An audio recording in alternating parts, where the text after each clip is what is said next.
Hello. Let me talk about why Google releasing the Pixel 2 is a pretty important moment in the kind of bigger picture of the tech industry.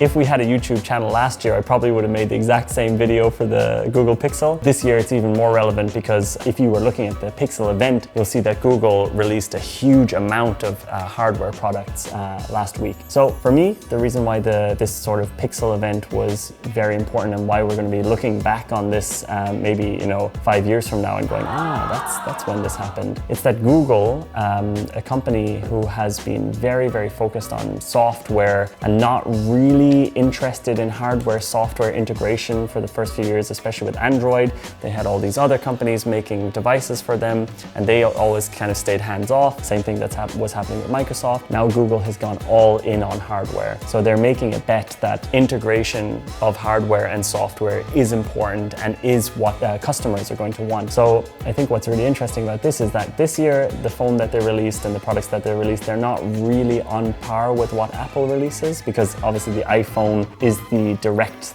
kind of target that they're aiming at. The phone that they released is maybe like a little bit slower. It's kind of like not very sexy in terms of product design. It's a really good start though. And the way I see it is that right now, I guess Apple are not super concerned about Google kind of being able to have this position in the market of the very high quality design and also great software integration. But I would really imagine that 3 years from now, or maybe even 5 years from now, if Google keeps this track of improving their physical products and improving the hardware integration with the software, that Apple will actually finally have a real competitor on the market, which is great because Apple has kind of had this really nice, cushy position for the last, I don't even know how many years, since the iPhone or maybe even since the iPod, where they're one of the only companies successfully creating hardware and software products that are selling en masse. And maybe a few years from now, we're going to be saying, wow, like look, this year the Google phone is after completely blowing the Apple one out of the water, and Apple is kind of struggling to keep up. And I think that this is eventually a point where the companies will actually start creating better products as well, because they will have to compete with each other. I mean, Apple just released the iPhone 8, which is the same design as the iPhone 7, which is the same design as the iPhone 6. And they can get away with this because they can design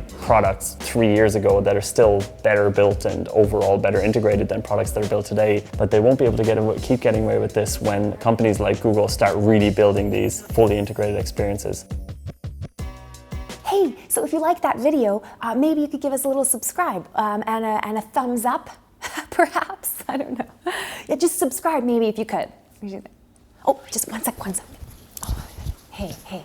Sorry about her. She's a bit aggressive. If you don't want to subscribe, like, you really don't have to subscribe. Just like ignore it. It's a bit much, I know. Sorry. Have a great day though. Have a really great day.